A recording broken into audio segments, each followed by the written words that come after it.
Good morning to all. In this video we will see about DNA fingerprinting of varieties and gene tagging. DNA fingerprinting is a technique for providing profiles of DNA fragments that characterize a genome. So molecular markers are widely used for DNA fingerprinting. It is a scientific testing procedure which allowing positive identification between the individual DNAs. Mini satellite implies the repetitive DNA sequence among the individuals, and these regions are highly polymorphic and the repeat lengths are varying among individuals that will show the polymorphism, and since it is a portion of DNA, it is inheritable to progenies and it is measured by common techniques like PCR. The good reliable technique is microsatellite technique that are used for DNA fingerprinting. The main advantage is it is cost effective and simple to perform. So satellite means specific repetitive DNA sequence region. So the major portion of repetitive sequence is called VNTR, that implies variable number of tandem repeats, and the VNTRs are grouped into mini satellite, microsatellite. The mini satellite generally the repeat length may be more than 6 to 100 bases. So by simple PCR it is very difficult to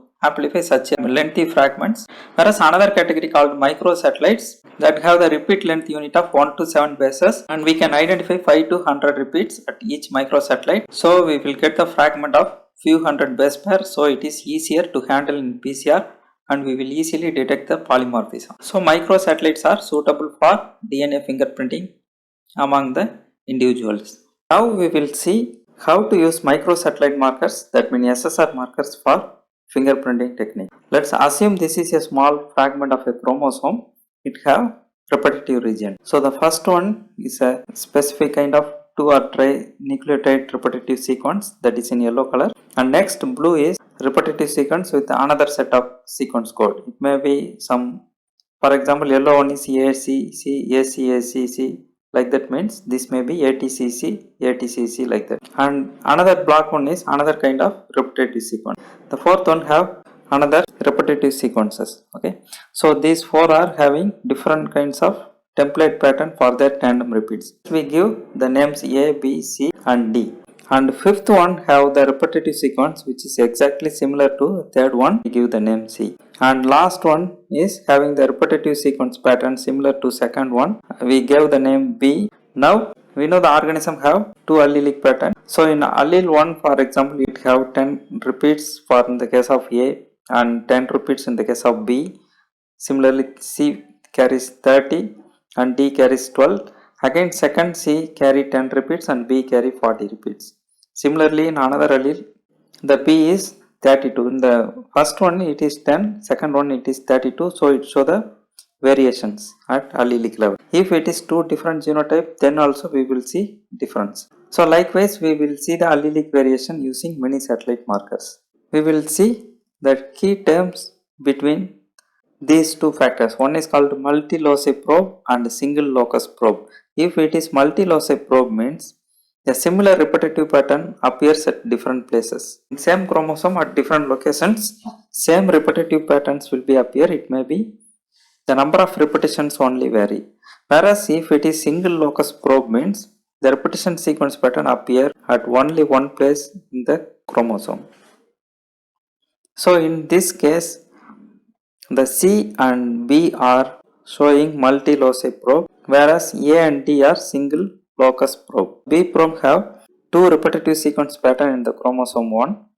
In first case, it will produce a fragment of 40 repeats and 20 repeats. So we can see the band similar to 40 repeat and 20 repeat. Whereas in the A probe we cannot see any variations. Whereas B probe, here we can get 1032, and in another species it is 4020. So it will be useful and it clearly discriminate the variations. Next method to useful for DNA fingerprinting is RFLP technique. In RFLP technique we digest with the restriction enzyme, then we perform the gel electrophoresis, and according to the fragment size we will get the DNA resolution. For example, if we have two parents and extract the DNA, digest with the enzyme, the male parent will produce this kind of banding pattern, female parent will produce this kind of banding pattern, and if it is true hybrid means the banding pattern perfectly match with any one of the parent. So we can easily tell that this is the true hybrid of these two parents.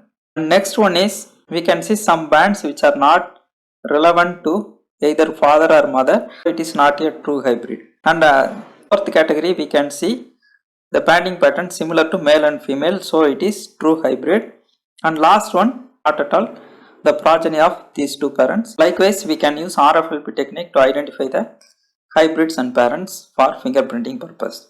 RFLP also useful in criminal investigation. So in the crimes place, we collect the samples and extract the DNA, and we will get suspect A DNA pattern and suspect B DNA pattern using RFLP technique. And this is the DNA pattern of victim. And if the criminal performing any crime means his DNA banding pattern will be matched with any of the suspect DNA pattern. So here it is matched with suspect A. So now we will see the difference between RFLP based DNA fingerprinting and PCR based DNA fingerprinting. So in RFLP based fingerprinting, we require huge amount of DNA and we have to digest with restrictions and we have to perform the southern blotting. So this incurs more time, but it is reliable and accurate.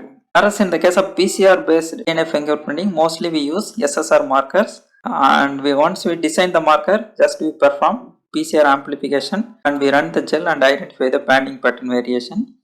Modern days, much faster capillary electrophoresis methods are there, so we can complete the operation within a short period of time.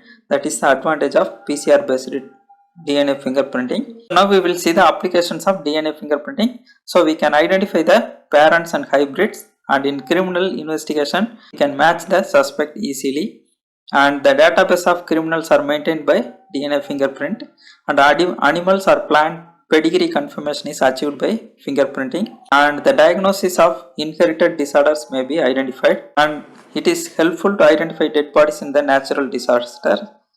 Thank you.